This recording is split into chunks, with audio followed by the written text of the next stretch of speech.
My mom was a public school teacher for about 30 years. And for the first half of her career, she was a junior high girls gym coach.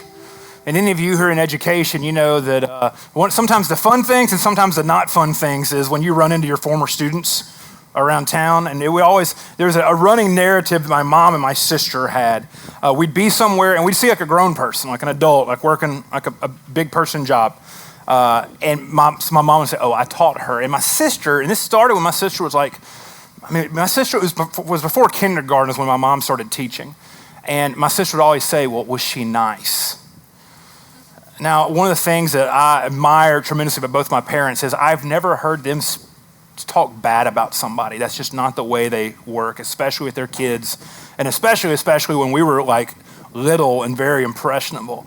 So what my mom would say she was nice or she was not nice. And that satisfied my sister's adolescent curiosity, because what my sister wanted to know is, were they good or were they bad?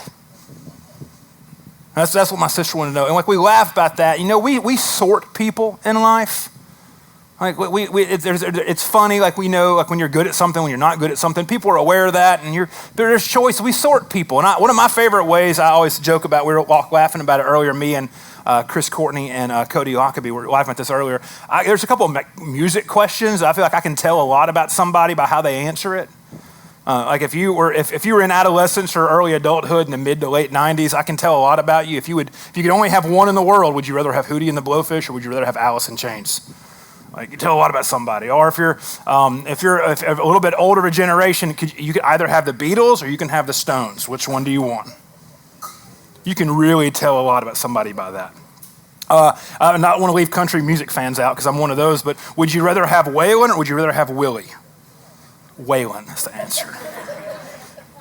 You gotta take all. I share a birthday with Waylon Jennings, and so that's who I celebrate on my birthday is Old Hoss. But anyway, I digress. But we sort people, and it's funny, and sometimes it's kind of fun. Like there's dog people and there's cat people. I mean, it's just kind of a way. It's a part of life, and sometimes it's innocent, sometimes it's necessary, and then sometimes it's harmful. But we tend to sort people. And what's going on when we do that, though, especially when we realize it's getting dangerous or it's getting harmful, is we're trying to figure out who actually matters. And it's not just us thinking, well, is this person worth more than me, or is this person like worth less than me? Typically what we're saying is this person equal to me? Or is this person not equal to me? Like sorting can go multiple ways. And Jesus, he encounters people at all of their levels of belonging and all of their levels of sorting.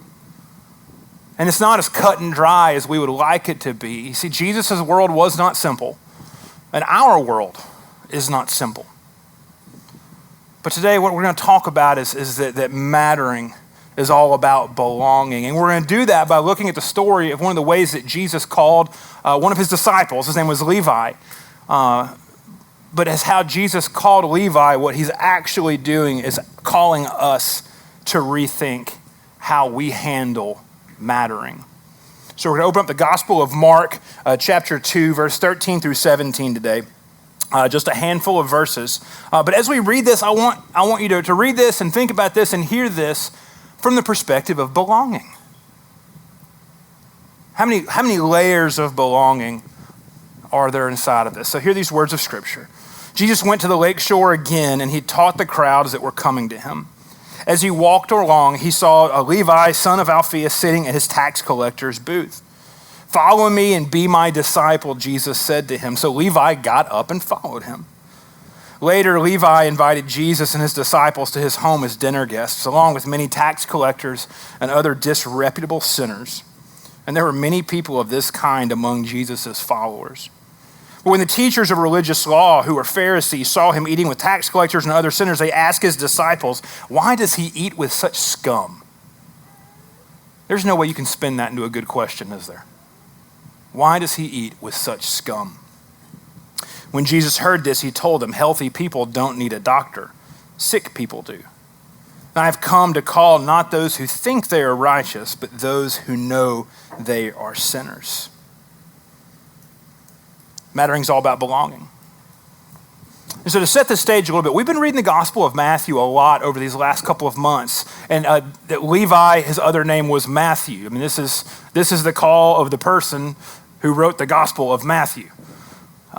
But Mark is one of the earliest Gospels, most likely the earliest. Mark was written by a guy whose name was John Mark. He was the Apostle Peter's nephew, and he served as Peter's scribe. So the Gospel of Mark really is Peter's story, just told through the lens of his younger nephew.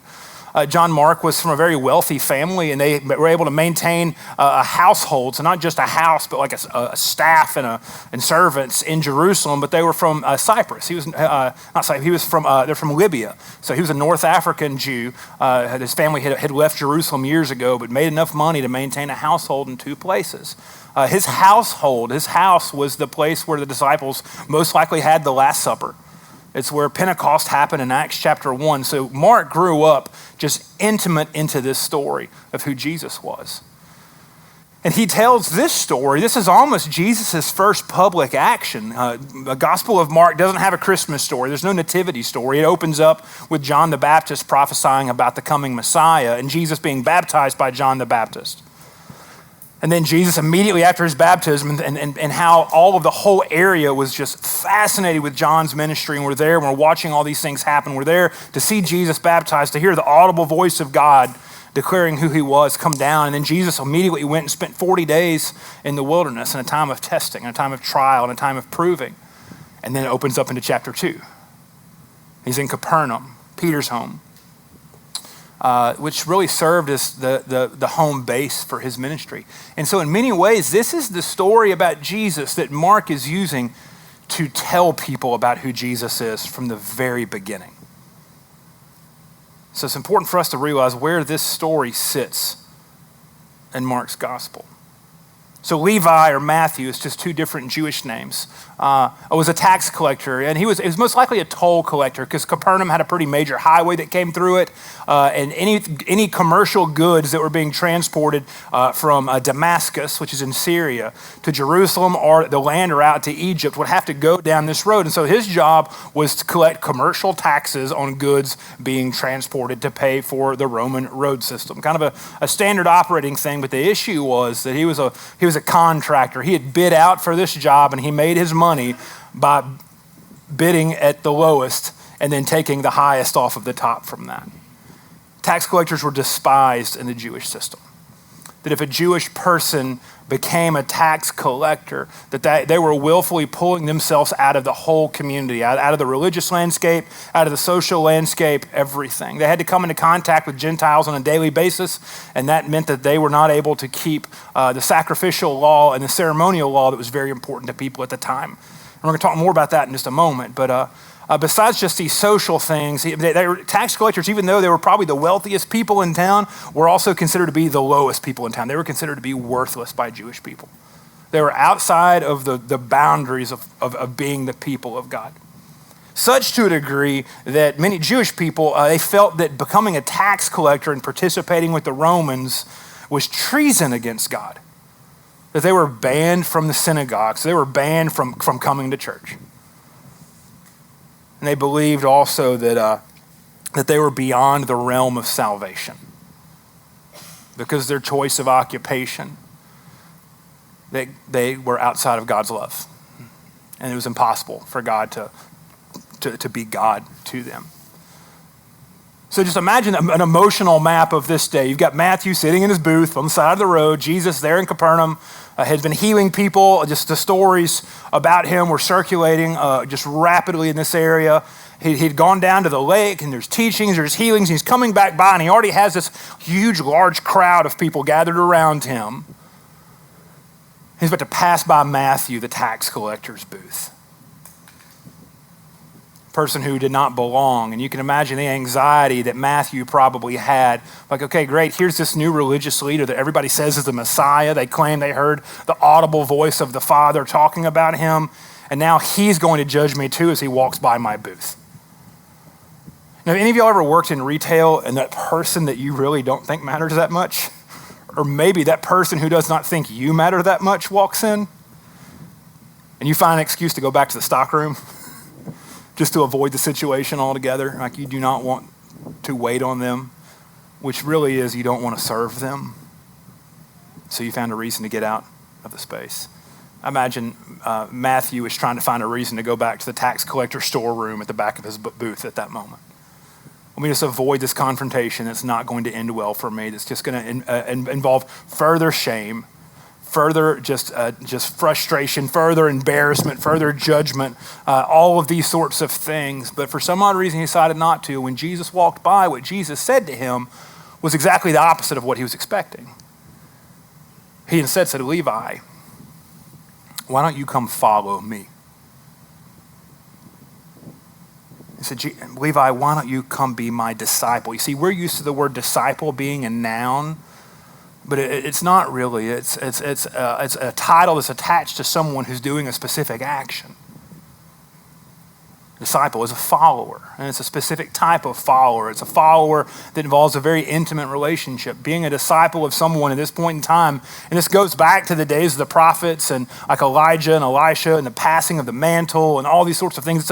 It's a mutual relationship where you realize that you are in a relationship of benefit with someone who is intentionally passing what they have down to you. It is not a space of awkwardness. It is one of the most just deep relationships that you can have with someone. And inside of it's wrapped up all about belonging and mattering. You would not invite someone, a teacher of God would not invite someone to be a disciple that did not matter to them and that did not completely belong. So you have Matthew, who's seen to be outside of the scope of even experiencing God, now have this traveling preacher who people were saying is the anointed one. The promised Messiah is coming and saying, why don't you come into my family, come into my fold? Imagine all those emotions wrapped up. That's a very different interaction than what Matthew had probably ever had in his life. Mattering's all about belonging. Jesus here, in the very first action of his ministry, and the way Mark tells it, is he's asking us to rethink what it means to be inside and what does it mean to be outside.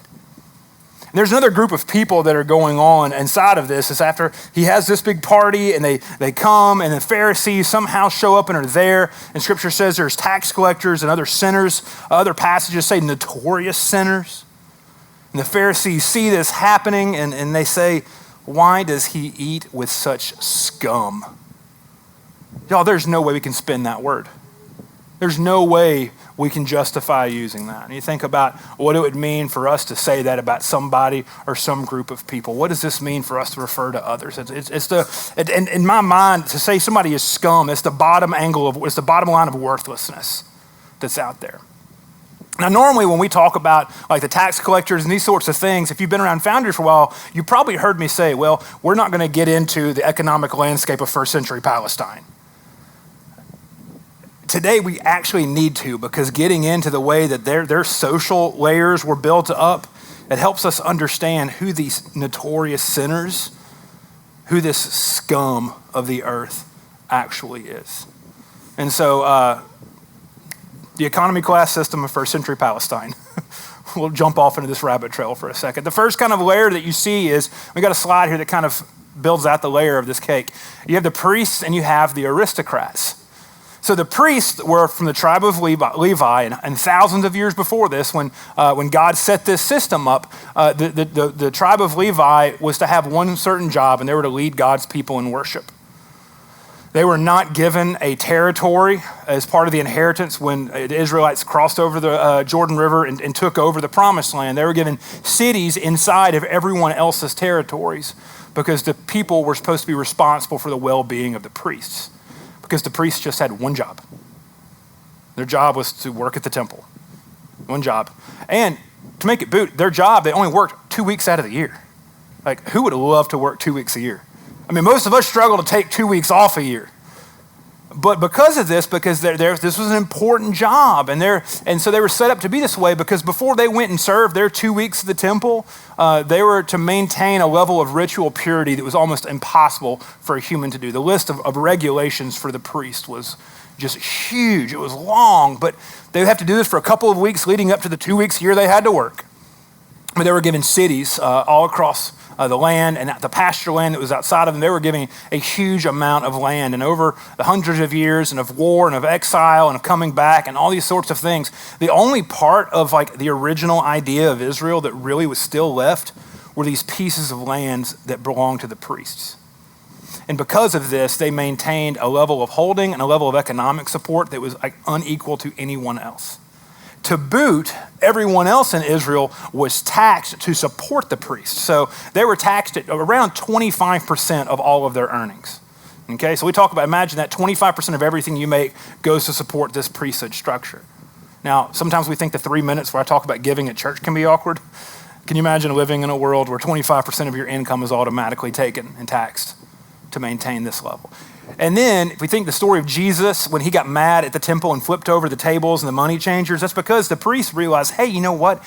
People have to have animals to sacrifice, and it's going to be, nobody wants to walk for 20 days with a couple of goats and a cow, so let's get herds together and let's raise these animals and sell these to the people when they come in to make sacrifices. So they've got a racket running, people.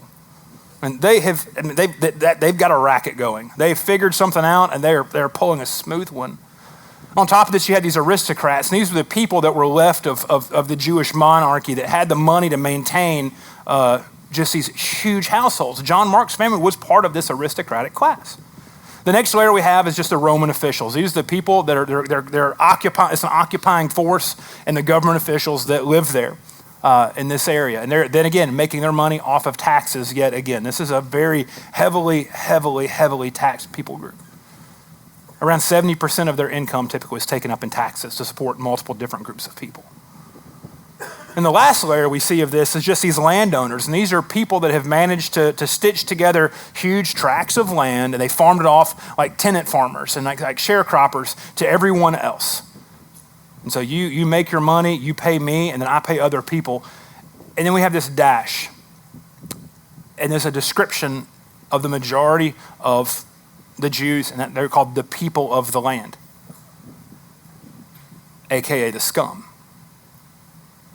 Because what you have going on is among this huge aristocratic, like ruling elite class, you have these groups of people that are called the Pharisees.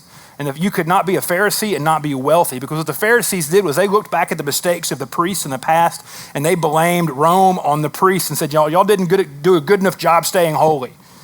So what we're going to do is we're going to take these ritual laws that are given to you, that you're supposed to maintain for maybe a month, a year, that are almost borderline impossible at that. And we are going to take on those these purity laws, and we're going to maintain them 365 days a year.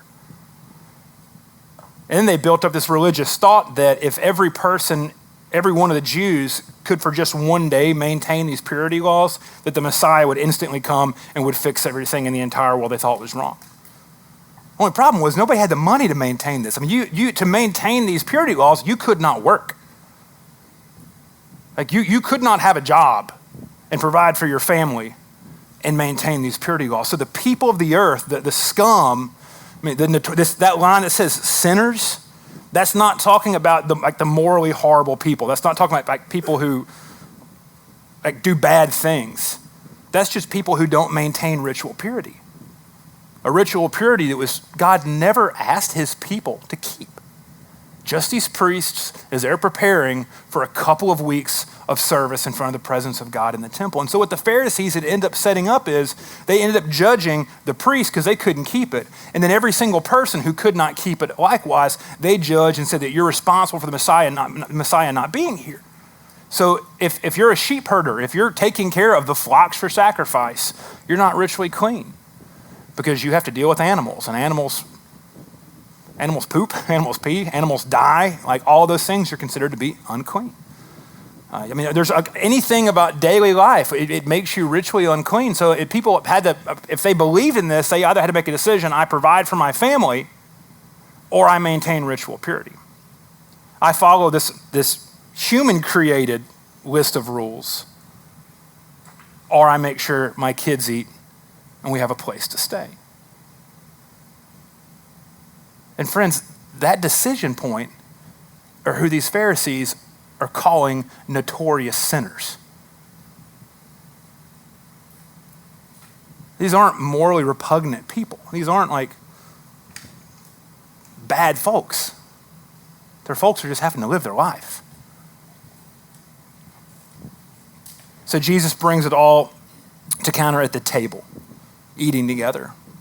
And where the Pharisees see the righteous and they see sinners, or where we might at first reading of this sort think good people and bad people, what Jesus is confronting here is just those who are inside and those who are outside. And throughout the Old Testament, one of the cornerstone pieces of the Jewish faith was that the table was this space of equalization. That no matter what, you were required by God to offer hospitality to people. And that especially if their life had worked out in a way that they were not able to provide for themselves, that you're expected to provide for them. Your job, if you came into an encounter with someone who did not feel safe, your job as a person of God who followed God, your job was to make them feel safe for the moment that you were in proximity with them.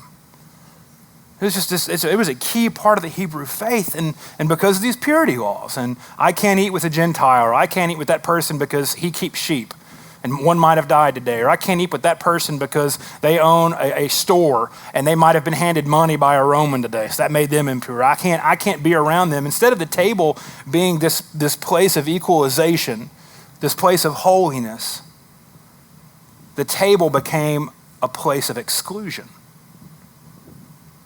And here's where we see Jesus just doing something that we can't even imagine. Jesus sees this and says this and tells these Pharisees, hey, you know what? I will accept the way you choose to view the world. I will accept your broken idea of ritual purity. I'll accept that. But I'm going to choose to be here with these outsiders. I'm going to choose to be with the people that you have chosen to not belong. I'm not here for those who think they're righteous. I'm here for the ones who know that they're not righteous, that they can't keep up with this thing that you've created. Mattering's all about belonging. And so for us to look at this story and think about it, I mean, we'll just kind of go straight to it. Who are our scum? If we realize the world and its brokenness sorts people, makes people think about, okay, who belongs, who doesn't belong, who matters and who doesn't matter. If we read this story and the truthfulness of what it is, we've got to begin asking our heart, who do we call scum? Who are the people that we feel like they just don't matter? And as far as Levi and his status as a tax collector is concerned, who do we think sometimes is beyond God's salvation? And at Foundry, our vision is Jesus is big enough. Who are the people that you think Jesus is not big enough to save? That's a really tough question to ask ourselves. We also got to think like the Pharisees. The Pharisees blamed two groups of people. They blamed the priests for not keeping holiness, and they blamed everyone else who had to keep a roof over their head for not maintaining purity. They blamed two groups of people. Who do we blame? Who do we maybe look at the world and we're unsatisfied with things? Who do we maybe blame and attach to that it's their fault that it's like this way? We can't read this story and not ask questions a bit deeply about ourselves. Are we welcoming people in God's name? Or are we banishing people in God's name? What are we doing in God's name? Are we doing things in God's name? And this is one of those stories, I don't have like 3 ways to bring everybody to the table. This is one of those stories just makes you take stock of your heart. See what Jesus is doing. You know, every culture will sort mattering based off of what they perceive either threatens or enhances the life they want to live. But what's interesting about this is the way that Jesus handles this, the way Jesus handles us is we can read this story and it gets frustrating because we talk about, okay, Chad, I get this. Jesus says we have to do this, but I'm going to lose who I am if I do this, or other people are going to lose. There's things that matter to me, that are important to me, that aren't matter to other people, or that person's really different. So do I have to become more like them, or they have to become more like me? There's all sorts of questions and such that we ask ourselves, like, what does it mean to love all people like Jesus loves? And God's not calling us, so this is where things just get fun. God's not calling for us to just have this bland sense of people. In Revelation chapter 7, 9 through 10, it says this. I love this story here. It's the very, very end of all times. It says this: I saw a vast crowd, too great to count, from every nation, tribe, and people and language, standing in front of the throne and before the Lamb. And they were clothed in their white robes and held palm branches in their hands. And they were shouting with a great roar, "Salvation comes from our God who sits on the throne and from the Lamb." Let's go back to that first slide. It says, every nation, tribe, and people and language. This is every single form of first century social differentiation. We find at the end of times, every person and every group of people comes to worship God in the fullness of their uniqueness. That rather than this homogeneous mass of religious people, we come to God looking as unique and as diverse as he made us to be. And we all worship him in all of the fullness that we have. And that all of the people and all of their fullness tell a much better story about God's kingdom than a large group of people who look exactly like each other. It's a sanctified uniqueness that God's people brings to the table. And so what if the answer to all of these questions, and this passage makes us ask tough questions, but what if the answer to all these questions is for us to simply invite people into our own life as we follow the person who invited us? Just as Jesus called Levi into a relationship with him, God has called us into a relationship with him in the fullness of who we are. Because friends, every single one of us can be a tax collector and a people of the land, and every single one of us can be a Pharisee as well. But in the uniqueness of who we are, God called us. And what if we realize the only thing we're responsible for doing is just calling other people to learn how to do this as we learn how to do this? You know, we all had a point in which we learned that we mattered to Jesus. And in the end, that's all that really matters. Mattering's about belonging, and we all belong. Let's pray.